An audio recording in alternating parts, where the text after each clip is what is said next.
Shalom, shalom, Israel. First and foremost, I want to give all honor, glory, and praises to Yahawah, Bahashem, YAHAWASHI, Bahashem, RICANS. Double honors to the elders and apostles of Great Millstone, and shalom to the mighty Akim and Akwat out there who are diligently waiting to be delivered from this final captivity. And today's topic is going to be on how we are, or Israel is, spiritually dead, and how to seek life, okay, true life, okay. So I believe it was on a Boondocks episode, one of the newer ones, when the Freemans and others were in slavery to Edward II. What's his name? Huey said something to the effect of, this isn't living, like the slavery that they were going through isn't really living. So being enslaved is not truly living. Being at the mercy of someone else is not living. All right. So I'm gonna go into the spiritual aspect and how it ties into with the Most High. So firstly, I want to show this video because this was talking about basically laboring. Had no choice but to toil long hours for a pitiful wage. What was worse, their labor alienated them. Alienation is a disorienting sense of exclusion and separation. Factory labor under capitalism alienated the workers from the product of their labor. They made stuff they couldn't afford to buy, which disappeared to shops in far-off places to make money for people who paid them next to nothing. The factory production line split jobs into meaningless tasks that made the hours at work tedious, empty, and bleak. They became cogs in a gigantic machine. Workers lived for the few hours at home when they could eat, sleep, and relax. The rest of the time, they weren't fully alive.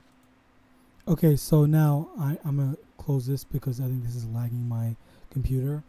But the key word that she was saying is how workers lived, quote unquote, for the few hours that they were able to go home and relax and rest and whatever.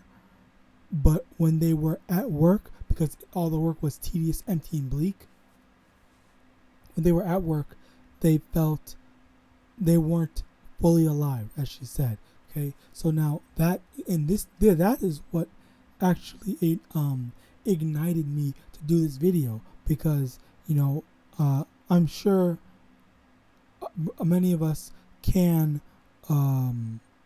relate to it, because in addition to that, there was one time I heard from Chris Rock when he was doing his stand-up, like if you have a career, then you feel like you're doing something. But if you just have a job, then you're just waiting for time to pass by so you can go home. Okay, and that's what a lot of us have. Most of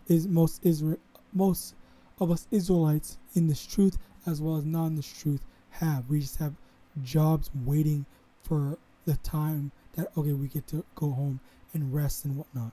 Okay, that's what we look forward to, in terms of wanting to just rest, just in general, in terms of this is the highlight of our day, okay, being able to go home. And it's really a sad thing, and there's a lot more that goes into it. Okay, so I'm gonna get a precept to the labor. Firstly, Lamentation chapter 5 from the top. Remember, O Lord, what has come upon us. Consider and behold our reproach. Our inheritance is turned to strangers, our houses to aliens. We are orphans and fatherless. Our mothers are as widows. We have drunken our water for money. Our wood is sold unto us. Our necks are under persecution. We labor and have no rest. So our inheritance is turned to strangers, our house is to aliens. So our inheritance, basically, the land that we have. A prime example is the Gadites. The Gadites truly owned, this land. They were here first, and the Edomites just came and just stole all that. The Judites, Gadites, and whatever, all the Israelites that they had as slaves, they built houses, and the Edomites came and stole it. They stole our children to re-educate them into acting like Edomites. Okay, they had a school that is now actually I think it's destroyed, or it's still up. It's still standing, and it's also, at the same time, it's also basically a graveyard with a bunch of Gadite children's bodies underneath / around it. All right, and then they raped the mothers and our women, and on top of that, they forced the men to go relocate, and basically, they would get with an Edomite women and try to, they basically wanted them to integrate into society. So lucky about all that, but just going into, that's all that stuff that they do back then. And then today we do have to drink our water for money. We have to drink the water that belongs to us, or the Gadites have to drink the water that belongs to them for money. They have to pay to get access to that. They have to pay for the labor that they do in order to receive it. They have to pay for basically anything and everything that rightfully belongs to us, the Israelites. We have to pay for it. Pay for it from the Edomites. All right. And our necks are under persecution. Very clearly, if you can search up U.S. prison population, and you'll find that the highest the highest demographic in prison are the so-called blacks, so-called Hispanics, and the so-called Native Americans. Okay, they are the top three. It literally says top three most in the United States prison. And we labor and have no rest. There's really no end to it. Just keep on working until the day you die. That's basically it. But what after coming into this truth, we understand that, as time goes on, YAHAWADAH, we pray that all the prophecies come to pass, so that we may be delivered from this wicked kingdom, and we can actually be able to live. Okay, and I'm gonna get into that in John 10:10. The thief cometh not but for to steal and to kill and to destroy. So that's Esau Edom. He comes to steal. He stole from us and kill. He kills us, destroys everything around us. Continuing on, I am come that they might have a life, and that they might have it more abundantly. So this truth is come to give us life, and give it abundantly. Okay, so abundantly, more into the sense of like, say you live in an apartment or whatever, you want a house. Okay, so you pray that the Most High gives you a house. In the kingdom of heaven, He'll give you a mansion, or better yet, He'll give you a planet. Okay, much more. There's a lot more waiting for us.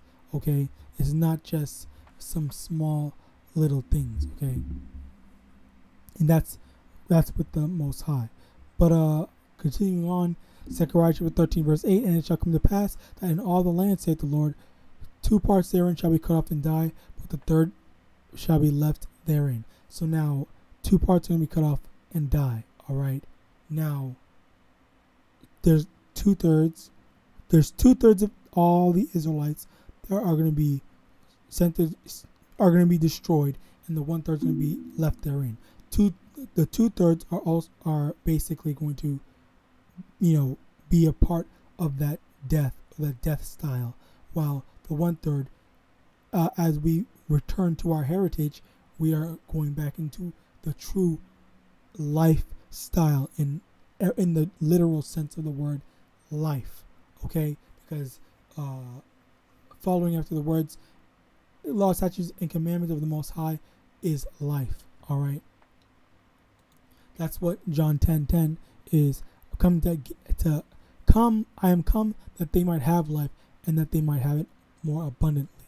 Okay, an abundance of being able to live. And when I say live, I mean like actually being able to enjoy your life and not working for someone else to make someone else rich. All right, that's not how it works. Okay, but also you need to also understand, while we're here right now going through this stuff, we also have to work for the Most High in order for us to be able to be worthy of a house or a mansion or a small planet or a big planet or a galaxy or whatever. Okay, because the world, we don't know how vast this world is. Okay, there's a lot that's waiting for us, and in order to be worthy enough to obtain it, we need to do our part. Okay, so John chapter 6 verse 27, labor not for the meat which perisheth, but for that meat which endureth unto everlasting life, which the Son of Man shall give unto you. For him hath Yahweh the Father sealed. So don't try to build up in Esau's society. Because in Esau's society, he's going to lead you down the path of wickedness. Okay, while you do need to get a job to sustain yourself, don't let that be your priority. Like, oh, I need to get this, that, and the third or whatever in order to get my mansion or whatever in a white picket fence or whatever next to some white people and whatnot. It's we get through this life that we're in right now, this captivity, and then at the end of it, when we're delivered, then the Most High is going to bless us with even more than we could have ever imagined. All right. Yeah. Okay, perfect. Daniel chapter 12 verse 2, and many of them that sleep in the dust of the earth shall awake, some to everlasting life, and some to shame and everlasting contempt. So many technically this is not really it. So I'm gonna get the actual one. So yeah, this is what's waiting on the 1/3, the ones that are following after the words of the Most High. This is what's waiting on the 2/3. Okay, John 3:36. He that believeth on the Son hath everlasting life, and he that believeth not the Son shall not see life, but the wrath of Yahweh abideth on him. Okay, so the 2/3 are going to see the wrath for their disobedience. All right, while the 1/3 are going to receive everlasting life. All right. Where is that one?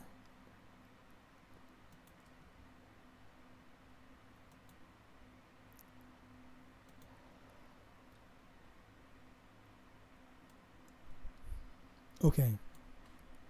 Romans chapter 13 verse 11. And that knowing the time that now it is time. Slakia. Let me start over. Romans 13:11. And that knowing the time that now it is high time to awake out of sleep, for now is our salvation nearer than when we believed.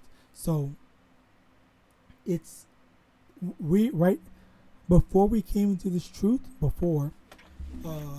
we were asleep. Okay, so when you hear this truth and you actually accept it, then that's when you wake up, okay? But there's also the 2/3 that they heard the truth and they were like, you know what? I'm just gonna stay. I want to stay asleep. Stop telling me all this stuff, okay? And actually, that's another precept.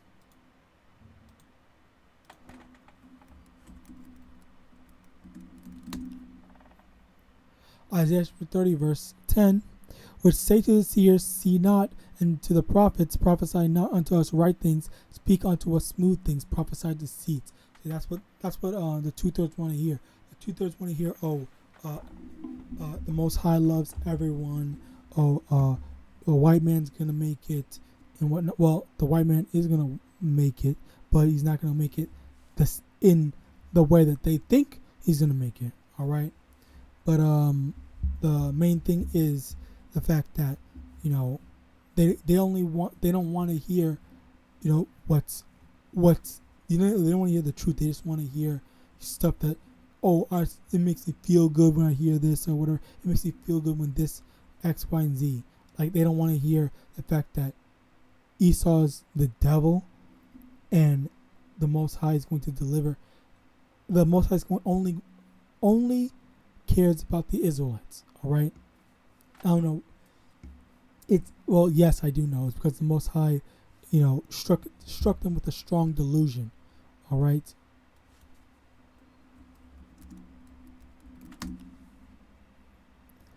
Second Thessalonians chapter 2 verse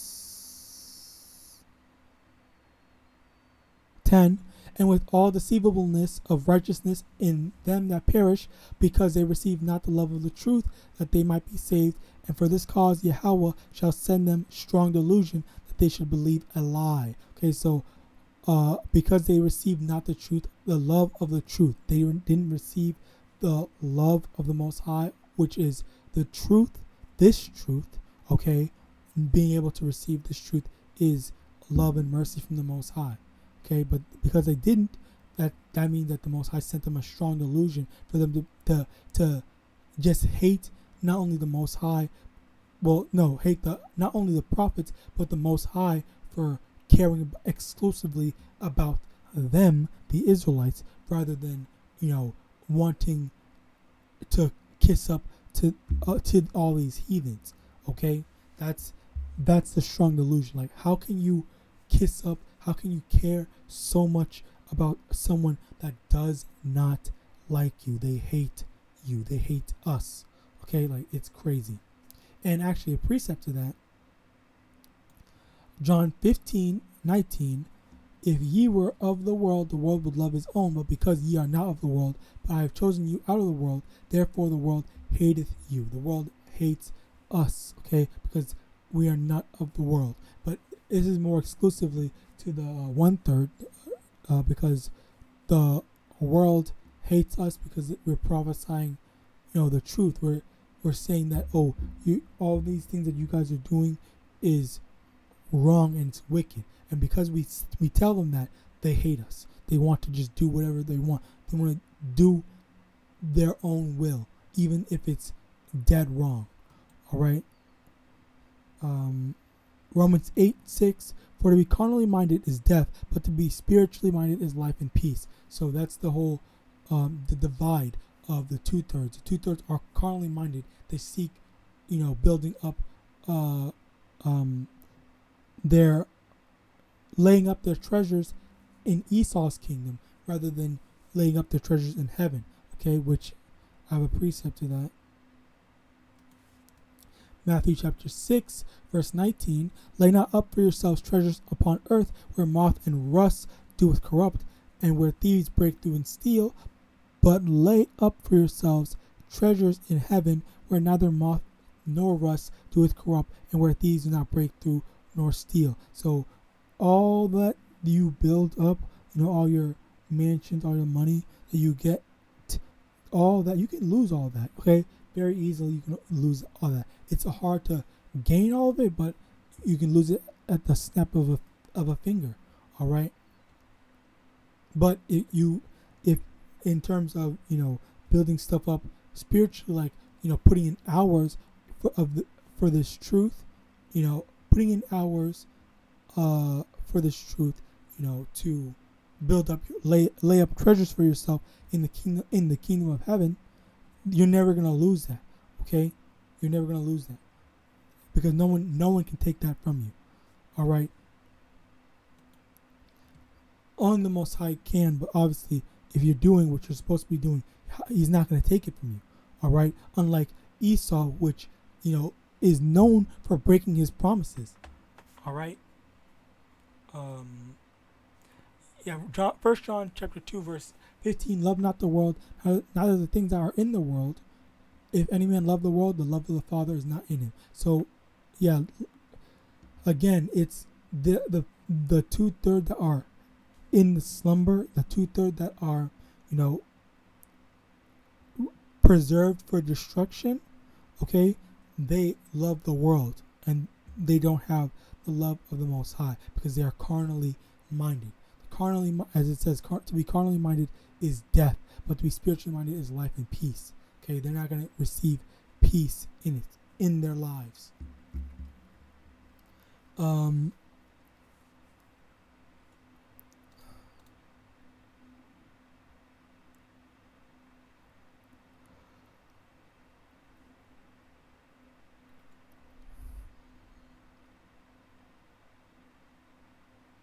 Perfect. Okay.